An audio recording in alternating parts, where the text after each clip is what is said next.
Hello guys, my name is Raj Gupta and you are watching me on Guided Path. So guys, let's continue our series of class 9th, class 10th and class 11th polity and geography also because अभी क्या है कि start किया है सो time लग सकता है but हाँ एक महीने में मैंने आपको टाइम मांगा था पहली वीडियो में सो ये हो जाएगा हम बात करें 9th की 10th की 11th की पॉलिटी एंड ज्योग्राफी हम बात करें so starting with the chapter 5th chapter 4 तक आ चुका है so this is chapter 5th so working of institutions so institution की कैसे एक इंस्टीट्यूशन काम करता है सबसे पहले पार्लियामेंट सबसे बड़ा इंस्टीट्यूशन है हमारे देश में हम बात करें पार्लियामेंट क्या है लॉ मेकिंग इंस्टीट्यूशन है हम बात करें लॉ बनाता है कौन पार्लियामेंट तो मेन काम क्या है पार्लियामेंट का लॉ मेकिंग हम बात करें क्यों ज़रूरी है पार्लियामेंट जैसा institute law making is one of the function of legislature जैसा कि आप सबको पता होगा कि जो हमारी गवर्नमेंट है इसकी हम बात करें तीन मेन कंपोनेंट हैं लेजिस्लेचर हम बात करें एग्जीक्यूटिव और क्या है जुडिशियरी ठीक है तीन पार्ट हैं लेजिस्लेचर मींस जो लॉ बनाते हैं एग्जीक्यूटिव मींस जो उनको इम्प्लीमेंट करते हैं जुडिशरी मींस जो उनको इंटरप्रेट करते हैं मींस बताते हैं ठीक है ये तीन कंपोनेंट हैं जो कि मेन हैं इसके अंदर बहुत सारी चीज़ें आती हैं बट अभी तीन कंपोनेंट जानना बहुत है आपके लिए अभी इस स्टेज पे हम बात करें law making is one of the function of legislature it is the centre of all democratic political process ये क्या है सेंटर है सारी डेमोक्रेटिक प्रोसेस का ठीक है जो भी डेमोक्रेटिक प्रोसेस से रिलेटेड विद गवर्नमेंट वो सारी क्या होती है यहीं पे होती है it is packed with action walkout protest demonstration unanimity consensus and cooperation इसमें हर तरह की चीज़ होती है हम बात करें ठीक है समर्थन भी मिलेगा डिबेट्स वगैरह भी होंगी वॉकआउट भी होंगे प्रोटेस्ट भी होंगे अनैनिमिटी मतलब असहमता भी होगी कंसर्न्स होंगे कॉपरेशन भी होगा तो सारी चीज़ें होती हैं इसमें ठीक है पार्लियामेंट में और जो कि ज़रूरी भी है अगर हर किसी को किसी चीज़ को सहमति देंगे तो ये भी गलत है और हर चीज़ के लिए अगर हम मना करेंगे तो वो भी गलत है दूसरी चीज़ why do we need two houses of parliament कि हमें दो हाउसेज क्यों चाहिए पार्लियामेंट के the term parliament refers to the national legislature parliament जो है उसका मतलब क्या है नेशनल लेजिस्लेचर ठीक है the term parliament refers to national legislature when there are two houses of legislature it is called bicameral ठीक है जहाँ भी दो हाउसेज होते हैं उसको क्या कहते हैं बाईकैमरल लेजिस्लेचर क्या कहते हैं बाईकैमरल लेजिस्लेचर और यूनिकैमरल क्या होता है जहाँ पे एक सिंगल हाउस हो जहाँ पे एक सिंगल हाउस हो उसे कहते हैं यूनिकैमरल जहाँ पे दो हो तो यहाँ वहाँ पे बाईकैमरल ठीक है the legislature of the state is declared as state legislature ठीक है जो स्टेट का लेजिस्लेचर होता है अपना उसको क्या कहते हैं वो स्टेट लेजिस्लेचर नेशनल लेवल पे क्या है दो हाउसेज राज्यसभा एंड लोकसभा इसलिए हमें क्या कहते हैं बाई कैमरल लेजिस्लेशन एंड हम बात करें स्टेट का भी क्या होता है अपना लेजिस्लेटिव पार्लियामेंट टाइप उसको क्या कहते हैं state legislature the constitution has given the state the option of stabilising either unicameral और बाईकैमरल जो कॉन्स्टिट्यूशन है उसने प्रोवाइड किया है स्टेट को इस पावर से कि वो चाहें तो एक ही हाउस रख सकते हैं वो चाहें तो दो रख सकते हैं तो जो 7 स्टेट्स हैं हम बात करें 7 स्टेट्स के पास क्या है बाई कैमरल लेजिस्लेचर है क्या है बाई कैमरल लेजिस्लेचर तो ऐसी 7 स्टेट्स हैं इंडिया में जहाँ पे क्या है बाई कैमरल लेजिस्लेचर तो सारी बड़ी स्टेट्स हैं हम बात करें आंध्र प्रदेश बिहार जम्मू कश्मीर यूपी कर्नाटका महाराष्ट्र तेलंगाना तो ये सातों क्या हैं ऑलमोस्ट बड़ी बड़ी हैं हम बात करें तो इसलिए यहाँ पे क्या है जो डिवीज़न है पावर की वो होना ज़रूरी है एक सिंगल हाउस से काम नहीं चलेगा इसलिए यहाँ पे दो हाउसेज हैं क्योंकि ज़्यादा पॉपुलेशन है इसका मतलब ज़्यादा प्रेशर है ठीक है country with large size and much diversity usually prefer to have two houses of national legislature to give representation to all section in the society and to give representation to all geographical region or part of the country इसका मतलब क्या है इसका मतलब ये है कि जो भी कंट्री जिसका लार्ज साइज होता है या बहुत ज़्यादा डाइवर्सिटी होती है तो क्या करते हैं टू हाउसेज रखना पसंद करते हैं ताकि जो हर सेक्शन है सोसाइटी का उसको आने का मौका मिले रिप्रेजेंट करने का मौका मिले जैसे कि हमने देखा यूपी क्या है बड़ी स्टेट है बिहार क्या है बड़ी स्टेट है कर्नाटक क्या है बड़ी स्टेट है आंध्र प्रदेश क्या है बड़ी स्टेट है तो यहाँ पे क्या है डबल मतलब बात करें दो लेजिस्लेचर है ठीक है bicameral legislature make it possible to have energy discussion reconsidered this means that every bill and policy would be discussed twice तो इसका मतलब क्या है जो सारे बिल्स हैं सारी पॉलिसीज़ हैं वो दो बार डिस्कस होंगी अगर हमारे पास दो हाउस और सिंगल हाउस है तो हो सकता है कि गलती होने के चांसेस ज़्यादा रहें ठीक है अगर सिंगल हाउस है तो क्या पता कुछ चीज़ रह जाए ठीक है। सो अगर पहले हाउस में कोई चीज़ रह जाती है दूसरे हाउस में वो चीज़ कवर हो सकती है, इसलिए ये फ़ायदा है दो हाउसेस का। तो स्पेशल पावर ऑफ राज्यसभा, तो राज्यसभा की कुछ स्पेशल पावर्स हैं जो लोकसभा के पास नहीं है, और लोकसभा की कुछ स्पेशल पावर हैं जो राज्यसभा के पास नहीं है। लेकिन अभी हमें क्या पढ़ना है, special power of Rajya Sabha. Any matter that affects the state must be referred to it for its consent and approval. So जो भी मैटर स्टेट से रिलेटेड होता है हम बात करें, तो जैसा कि आप सबको पता होगा कि लोकसभा मतलब क्या होता है, लोकसभा को कभी कभी कहते हैं house of peoples, house of people, ठीक है। और अगर राज्यसभा की बात करें तो उसको क्या कहते हैं, राज्यसभा को हम कहते हैं representation of states, representation of states. तो जो भी मैटर स्टेट से रिलेटेड होता है उस चीज़ के लिए कंसेंट लेना पड़ता है और अप्रूवल लेना पड़ता है राज्यसभा का। और अगर कोई matter which is to remove matter from the state list, the approval of the Rajya Sabha is necessary. सो जैसा कि इसमें भी एक और चीज़ बतानी पड़ेगी कि जैसा कि आपको पता होगा कि हमारे क्या 3 लिस्ट हैं, कंकरेंट लिस्ट, ठीक है, स्टेट लिस्ट, हम बात करें यूनियन लिस्ट। 3 तरह की लिस्ट होती है हम बात करें जो पावर्स हैं डिवाइडेड हैं। सो यूनियन लिस्ट मतलब कि जो भी इश्यूज नेशनल लेवल से रिलेटेड करते हैं वो सारे जो चीज़ें हैं वो यूनियन लिस्ट में आती हैं। स्टेट लिस्ट में वो आती है जो भी स्टेट, जो हम बात करें डोमेस्टिक काम होते हैं जो भी रिलेट करते हैं उससे, तो वो सब किस में आते हैं, स्टेट लिस्ट में।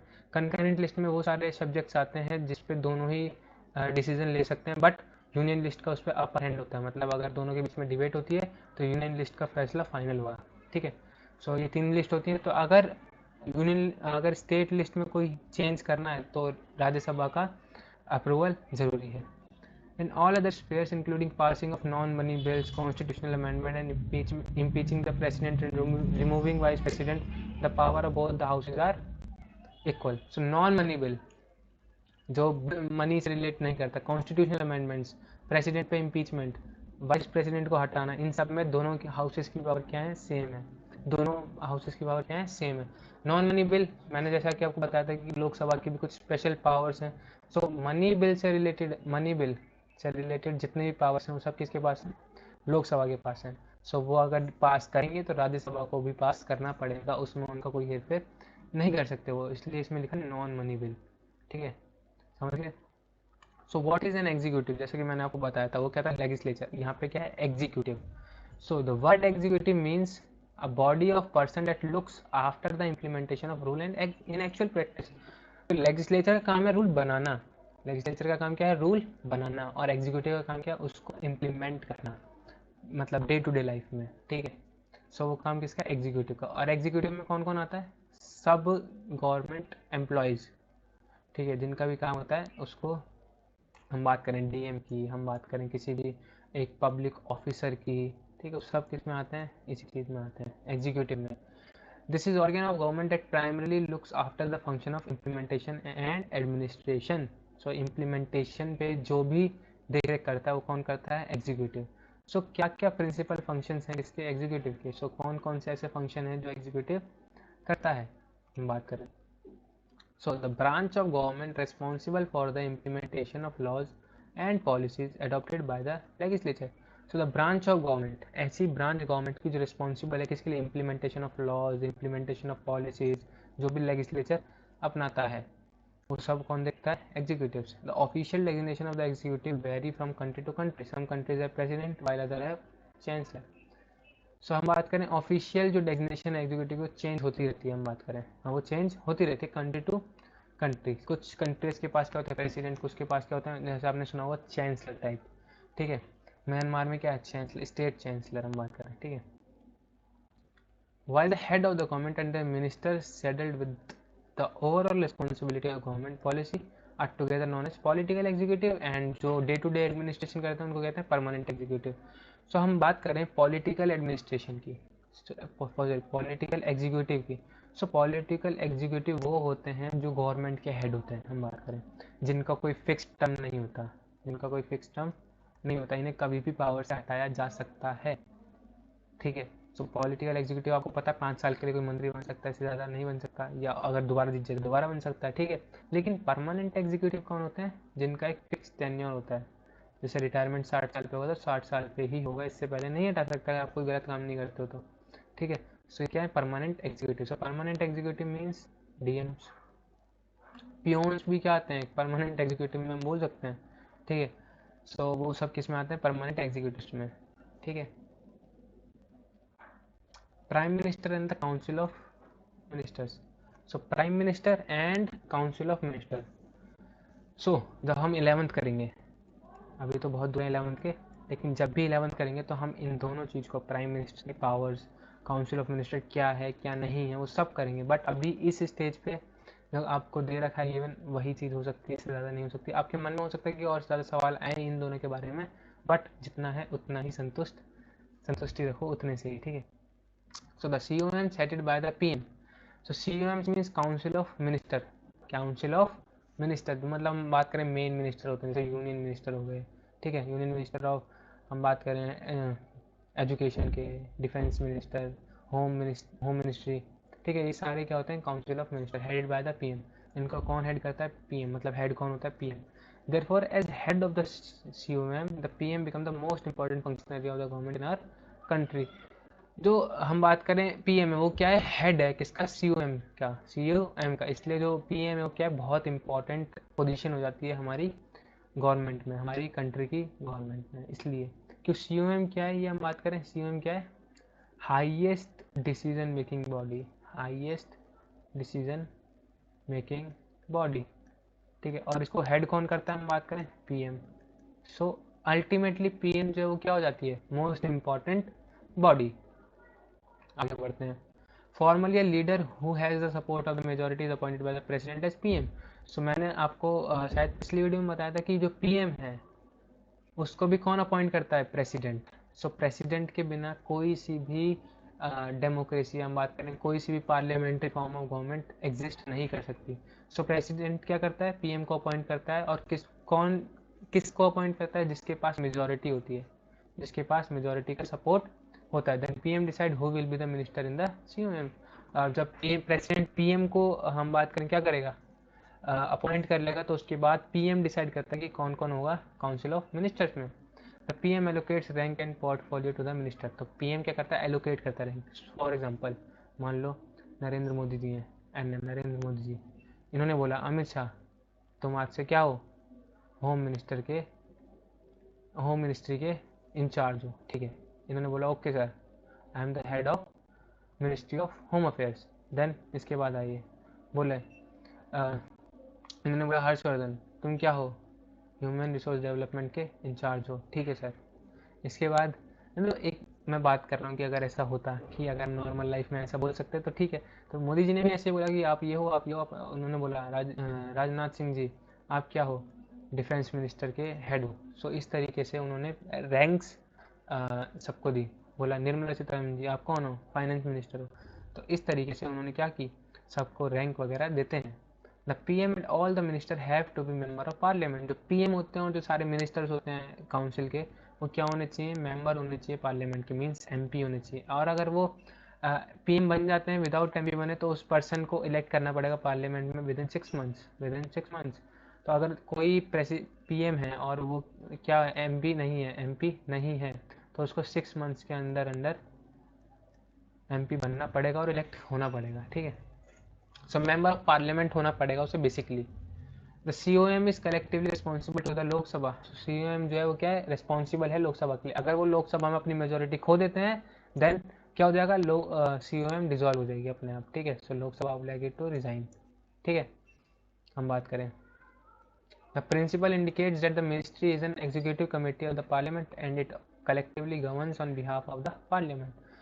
So the principal indicate that the ministry is an executive committee। जो मिनिस्ट्री है वो क्या है एग्जीक्यूटिव कमेटी है किसकी पार्लियामेंट की। तो पार्लियामेंट जो भी लॉ बनाती है उसको कौन इंप्लीमेंट करता है, एक तरह से हम बात करें मिनिस्ट्रीज, ठीक है। क्या करता है ministries and it collectively governs on behalf of the parliament. और वो पार्लियामेंट के बिहाफ पे सारी चीज़ें करते हैं।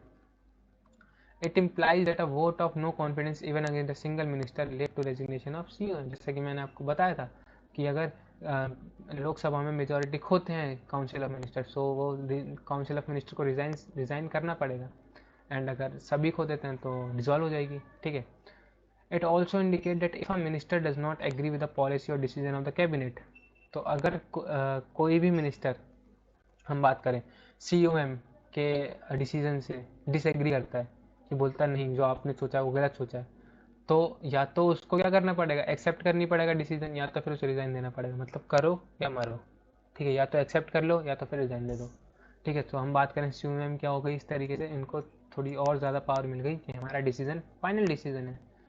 It is binding on all minister to pursue और agree to policy for which there is collective responsibility. तो ये क्या है, हम बात करें बाइंडिंग है सारे मिनिस्टर्स पे, नॉट ओनली वन, सब पे बाइंडिंग है ये चीज़। ठीक है, सब पे बाइंडिंग है चीज़। और गाइस देखो, पहली बात एक ही, हो सकता है कि मैं थोड़ा सा तेज़ हूँ, बट मतलब पढ़ाने में तेज़ हूँ, तो आप हो सकता है कि थोड़ा थोड़ा आपको समझ में आए, तो आप एक काम करो, स्क्रीनशॉट ले लिया करो साथ के साथ जो भी मैं पढ़ाता हूँ, जिससे कि आपको दोबारा पढ़ोगे तो समझ में आ जाएगा। The death or resignation of PM automatically bring about the dissolution of the COM, but the demise and dismissal or resignation of a minister only create a ministerial vacancy।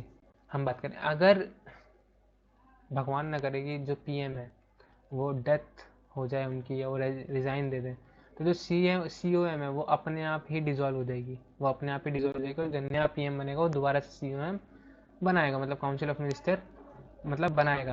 But the demise और dismissal, but the demise means अगर वो मर जाते हैं या उनको dismiss किया जाता है, सॉरी कौन मर जाता है, मिनिस्टर।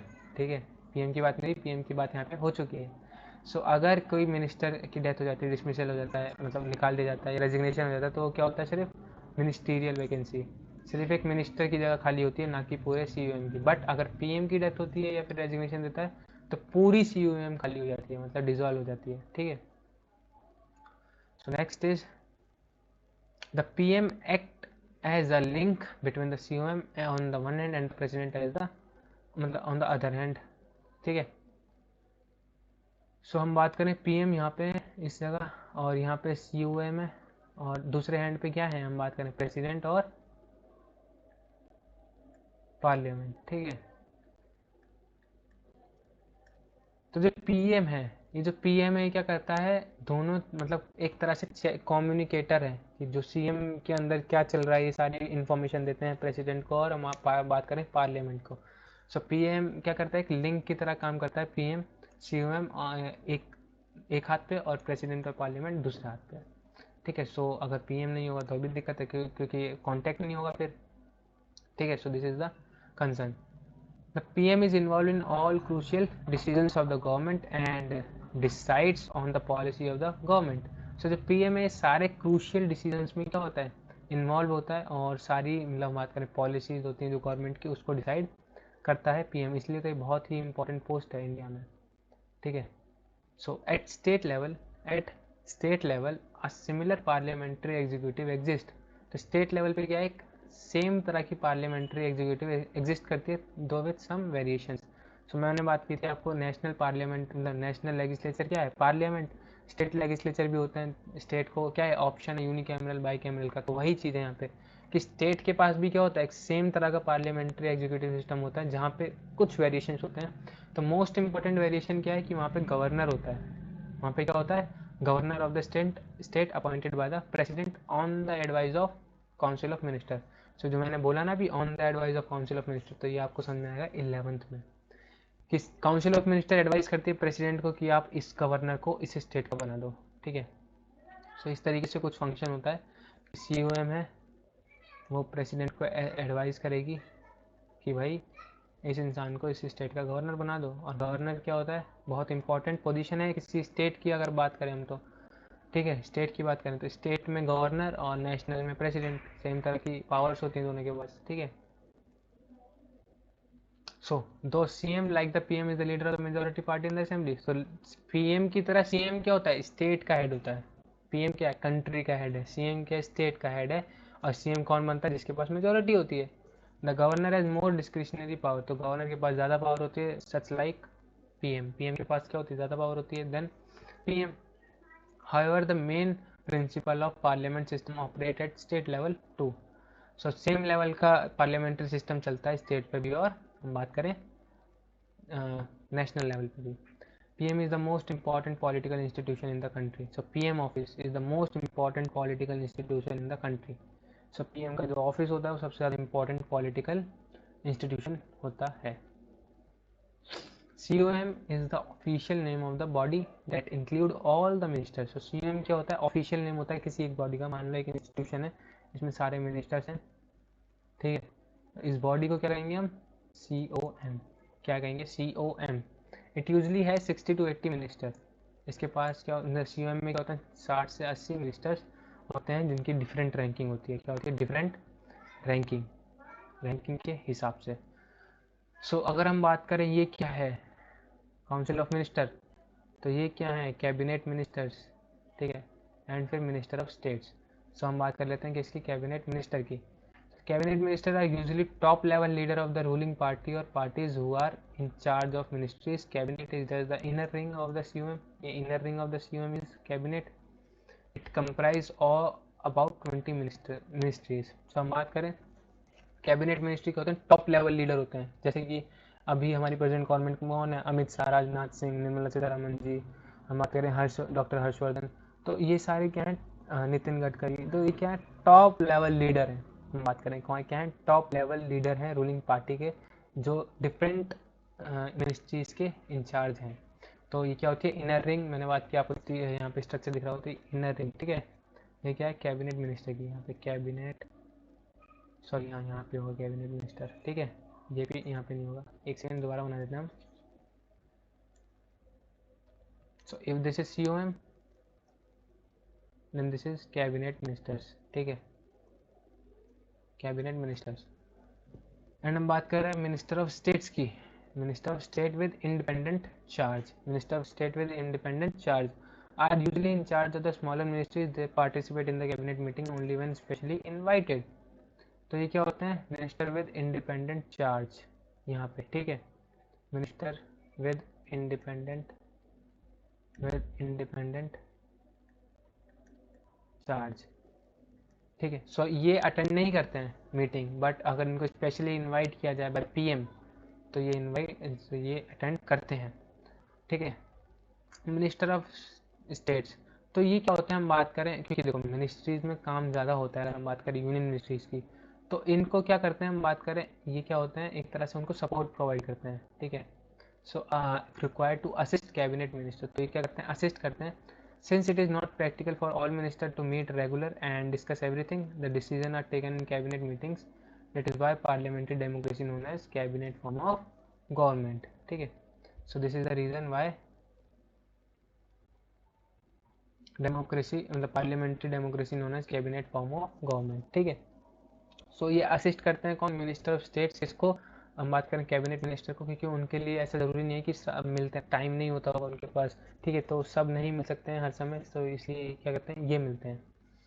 तो ये मीटिंग में नहीं आ सकते, इन्हें इनवाइट भी नहीं किया जा सकता। तो ये क्या होता है? हम बात करें लो लेवल, बहुत ज़्यादा लो लेवल के, ठीक है। अकॉर्डिंग टू अस ज़्यादा लेवल होता है इनका, लेकिन अगर हम बात करें COM और minister with independent ministries with independent charge, तो उनके पास ज़्यादा होता है, ठीक है। So for power and position of president, so this topic will be discussed in the next video. So thank you for watching, because power and position of president needs time, and I think ये video और थोड़ी सी बड़ी हो गई है, so इसके लिए part 2 लाना पड़ेगा। So पावर एंड पोजीशन के बाद क्या डिस्कस करना है, मैं चेक कर लेते हैं। Discretionary power of the president, मतलब कैसी कौन कौन सी पावर है इसके पास, मतलब सॉरी प्रेसिडेंट के पास। प्रेसिडेंशियल सिस्टम में क्या होता है? How do we need an independent, तो हमें क्यों चाहिए एक independent judiciary. What is mean by an independent judiciary? तो जुडिशरी इंडिपेंडेंट, ठीक है। सो इंडिपेंडेंट जुडिशरी का मतलब क्या है, वो सारी चीज़ें डिस्कस होंगी अगली वीडियो में। अपॉइंटमेंट ऑफ जजेस, कि जजेस को कैसे अपॉइंट किया जाता है एंड ऑल, ठीक है। सो रिमूवल ऑफ जजेस को कैसे रिमूव किया जाता है and all that, and then thank you. So thank you for watching my video and meet me in the next one. Thank you, bye bye, tata.